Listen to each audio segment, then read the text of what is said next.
Ada satu film di tahun ini yang baru gua tonton sekitar 2 minggu yang lalu lah ya. Dan film ini tuh bisa dibilang sangat fresh, baru banget, dan parahnya gua baru bahas film ini tuh kali ini di video ini. Dan menurut gua film itu merupakan sebuah nafas baru, hawa baru dari sebuah franchise yang sudah lama berdiri hampir 30-an tahun lah ya.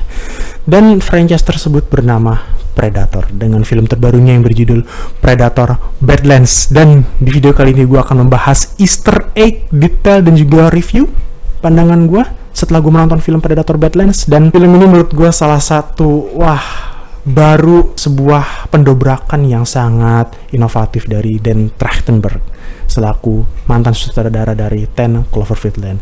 So Bizarian, I'll explain this to y'all.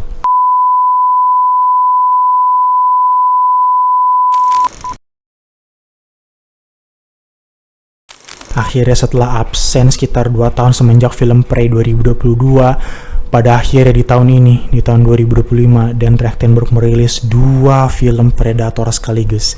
Yang pertama film Predator Killer of Killers, yang kedua film Predator Badlands. Yang Killer of Killers tuh gue belum nonton, nanti gue udah tonton. Tetapi first impression gue untuk film Predator Badlands, gue merasakan hal yang sangat berbeda dan hal yang sangat mendobrak sekali bagi Dan Trachtenberg selaku sutradara. Dan menurut gue nih, Dan Trachtenberg merupakan seorang messiah, juru selamat bagi franchise Predator yang dikit lagi udah mau hancur, dikit lagi udah mau di-discontinue sama 20th Century Fox.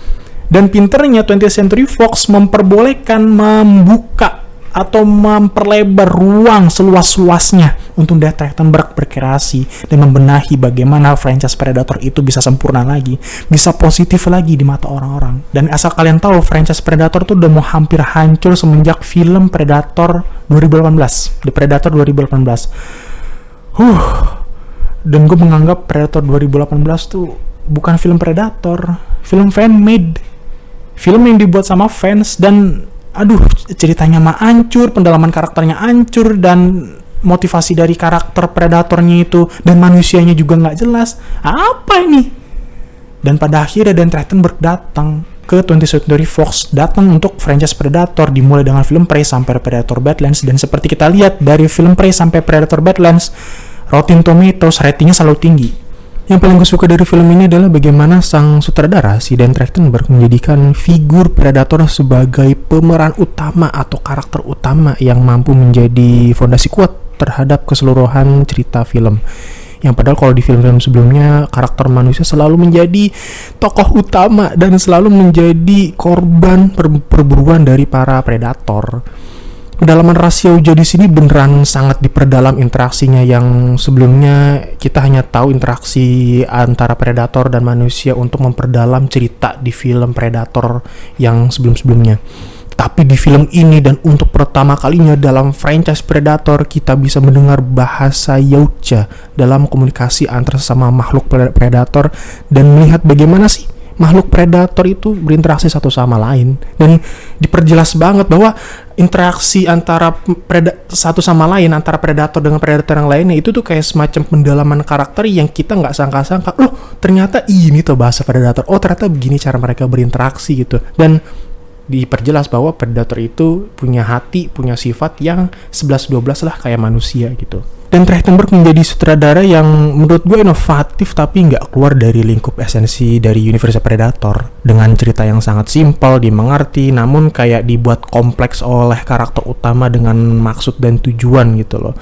Apalagi dengan Predator sebagai karakter yang mempunyai motivasi yang sangat mendalam, tujuannya apa yang dia inginkan, serta dendam apa yang belum terbalaskan. Dan mungkin bagi fans Predator yang karbitan banget pasti gak suka dengan pembawaan Dan Trachtenberg, kayak kok karakter Predator yang selama ini kita lihat di film sebelumnya, di film ini malah jadi kayak lemah, malah menjadi kayak no power gitu loh. Dan Trachtenberg tuh bukan menjelaskan kelemahannya, tetapi di sisi lain ada kekuatan, ada keinginan yang tersirat dari sang Predator ini, karakter utama si Dek ini gitu loh. Ditambah film ini malah energik banget, meskipun tone yang cukup cerah berkat unsur komedi yang selalu eksis, yang selalu hadir, karena karakter si Tia, si android ini ya. Tapi gak mengurangi sedikit pun atmosfer gelapnya, keganasannya, kebrutalannya, serta suasana aksi yang terasa kelam dan epik khas waralaba Predator yang kita saksikan selama ini gitu. Dari keseluruhan film Predator baru kali ini dan pertama kalinya Predator mendapatkan rating PG-13, Pak. Kalau film sebelumnya R-rated 21+ karena memang ya ada sadisnya juga, ada bantai-bantaiannya juga, gorok sana gorok sini, darah segala macam. Dan ya memang ini film yang fun, anak kecil boleh nonton, tetapi ya kan manusia itu kan diganti sama android ya, robot android yang fisiknya merupakan yang fisiknya itu menyerupai manusia, dan unsur kekerasan di sini kalau misalkan ditiru sama anak kecil kayaknya agak rawan sih ya. Untuk latar di film ini tuh planet Jenna ya, yaitu sebuah planet yang jauh, remote planet, dan latar untuk secara timeline sih kayaknya sih menurut gua itu tuh kayak masa depan, far future banget, karena kita bisa lihat Weyland-Yutani itu eksis.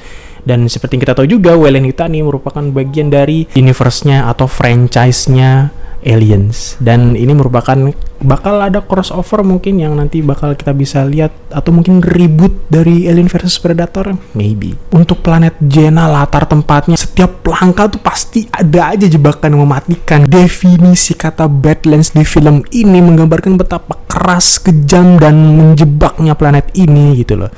Setiap lu jalan 5-8 meter pasti aja ada trap atau jebakan yang gak disangka, kayak padang rumput bermata pisau, akar yang bisa hidup, pohon kaktus yang tiba-tiba bisa meledak sendiri dan nembakin durinya ke korban, dan lain-lain yang sangat menjelaskan bahwa kalau planet Jenna ini adalah planet yang bad.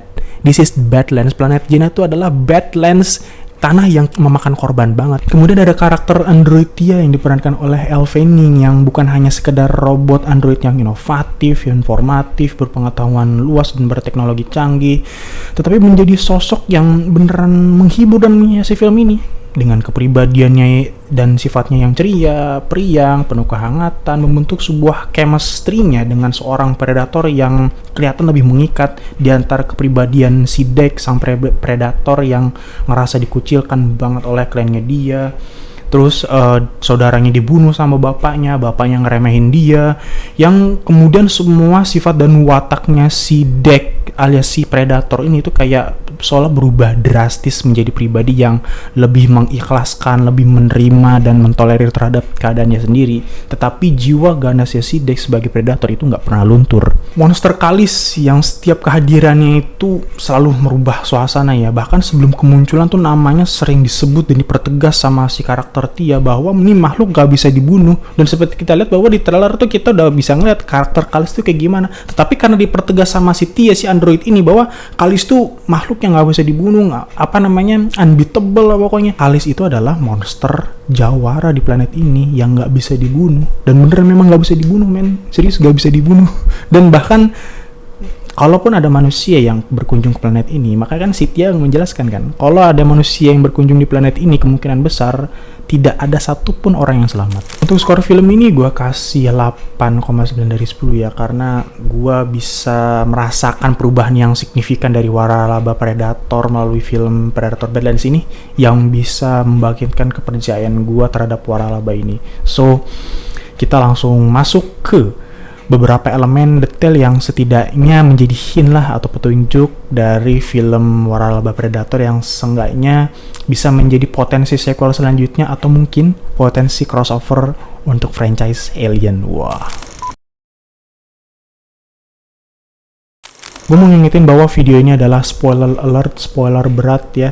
Bagi kalian yang belum nonton film Predator Badlands, lebih baik tutup video ini demi keselamatan dan kenikmatan pengalaman sinema kalian. Seperti di adegan ketika Dex berada di dalam pesawatnya dan menampilkan sebuah hologram yang terlihat seperti seorang wanita berambut panjang dengan senjata kuno dan pakaian yang terlihat seperti khas suku Comanche, yaitu suku Indian ya. Gue meyakini kalau karakter tersebut adalah Naru yang pernah muncul sebagai karakter utama di film Predator sebelumnya yang berjudul Prey, yang disutradarai oleh Dan Trachtenberg juga, dan sekaligus cameo singkat di post credit scene film Predator Killer of Killers ya, yang dimana si Naru tuh ada di sebuah cryo ya, di dalam pesawatnya Mothership kalau nggak salah ya. Hal tersebut menjelaskan bahwa film ini masih satu semesta dengan film Predator yang lainnya, kecuali duologi dari film Alien vs Predator ya, kayaknya tuh tidak terkoneksi dengan film Predator ataupun franchise Alien yang sebelum-sebelumnya. Jadi itu kayak semacam duologi stand alone yang terpisah dari universe lain gitu loh. Kemudian beberapa sarana kendaraan dan robot android sintetis terlihat ada logo sebuah perusahaan yang bernama Weyland-Yutani. Yes, sudah terkonfirmasi bahwa semesta utama ini makhluk Predator bukanlah makhluk yang satu-satunya eksis, namun eksis suatu makhluk yang sangat mematikan, sangat sadis, tidak kenal ampun bagi semua makhluk yang menjadi mangsanya dan agresif pula, yaitu alien xenomorph. Spekulasi crossover antara Alien dan Predator sebenarnya udah disenggol ya sama Fede Alvarez pas penayangan Alien Romulus, yang kemudian hal tersebut dipertegas dengan kehadiran waralaba atau franchise Alien di film ini. Dan sepertinya juga Weyland-Yutani sudah sejak lama mengetahui eksistensi bangsa makhluk Predator di alam semesta ini. Gue sebenarnya punya teori kalau robot sintesis android yang ditugaskan di planet Jaina itu selain mengambil sampel untuk penelitian medis regenerasi umat manusia agar umat manusia mempunyai umur yang panjang, mereka ditugaskan juga untuk mengetahui bahwa ada seorang predator Yautja yang akan singgah ke planet Jaina dan kemungkinan besar akan dijadikan eksperimen oleh para android. Dan mungkin aja Weyland-Yutani ingin sabung makhluk Predator dan Alien di film Alien vs Predator ke depannya, maybe. Kemudian ada karakter Tessa, kembaran android dari Tia yang ketika memakai human vehicle exosuit yang terlihat mirip seperti apa yang dipakai oleh Ellen Ripley di film Aliens tahun 1980-an kalau nggak salah, yang bernama P5000 Power Tank Loader untuk melawan Ratu Xenomorph. Namun human vehicle di film ini terlihat lebih besar dibanding di film Aliens dan sepertinya ditujukan untuk mengangkat barang puluhan ton dan berfungsi sebagai alat penambangan juga. Selanjutnya ketika si Tessa, kembaran android dari Tia, memasuki kapalnya kita bisa melihat kerangka-kerangka makhluk yang menjadi mangsa para predator Yautja dan dijadikan sebagai sebuah piala bagi mereka. Kita bisa melihat ada kerangka kepala besar yang banyak orang mengira itu merupakan kerangka dari alien xenomorph.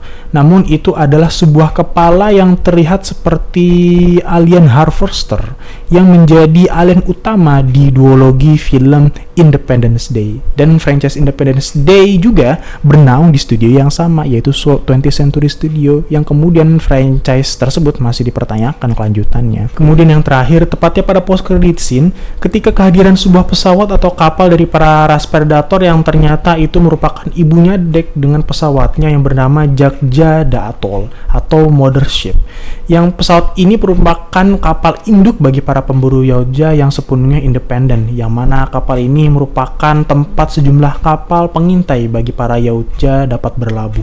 Seperti kapal Yautja lainnya, mereka juga menggunakan teknologi penyamaran yang membuat mereka tidak terlihat oleh sensor, sehingga hampir mustahil ditemukan. Mirip seperti yang pernah eksis di film Alien vs Predator 1 sama Alien vs Predator Requiem. Tapi kalau menurut gue ya, secara bentuk rupanya lebih mengarah ke Feral Yautja sih. Feral Yautja ship yang pernah muncul di film Prey tahun 2022 dan Cyborg ship mungkin yang pernah muncul di film Predator Killer of Killers. Sepertinya spesies Yautja atau Predator itu memiliki banyak ras dan suku serta keperawakan tubuh dan muka yang berbeda-beda. Sama halnya kayak manusia.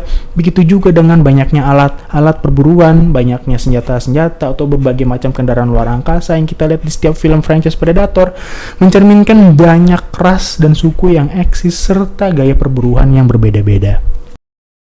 Semenjak waralaba ini dipegang sama Dan Trachtenberg, franchise ini tuh lebih konsisten banget ya dalam menghadirkan film-film Predator. Kayak kemarin Prey, Killer of Killers, sama yang terakhir Badlands tuh kayak merupakan trilogi yang bisa merubah persepsi orang mengenai franchise ini dan ngerasa optimis untuk film-film kedepannya gitu. Nasib yang sama juga terjadi sama franchise Alien yang mengalami positive wave atau gelombang pujian semenjak jelek dan hancurnya Alien 3, Alien Resurrection, dan Alien vs Predator duology, yang mana all positive and pricing ini tuh dimulai oleh film prequel film Alien itu sendiri, yaitu Prometheus, yang menjadi awal dari permulaan franchise Alien itu terjadi. Kemudian dilanjut oleh Alien Covenant disutradarai oleh Ridley Scott, kemudian dilanjut sama Alien Romulus karya Fede Alvarez, kemudian di tahun ini ada Alien Earth yang creepy banget kalau lu nonton di Disney Plus. Cuman gue berharap aja Dan Trachtenberg bisa membangun sebuah kolaborasi besar dan jangka panjang sama Fede Alvarez untuk bangun reboot total film Alien vs Predator yang lebih fresh dan lupakan esensi dan kontinuitas Alien 3, Alien Resurrection, Alien vs Predator Duology, dan The Predator 2018. Buat waralaba crossover nih gue sangat berharap lebih cerah lagi ya, dan bagaimana nantinya sangat berharap banget ya Trachtenberg bisa menjalin hubungan dengan Fede Alvarez dan menyutradarai sequel pertama dari reboot Alien versus Predator ke depannya. So itulah harapan gue di franchise Predator dan Alien ke depannya. Soalnya crossover ini tuh bibit-bibitnya udah mulai tumbuh. Itu aja, kurang lebih mohon maaf. Terakhir, nama gue Bangau, Afi Bizarian, dan see you in the next video.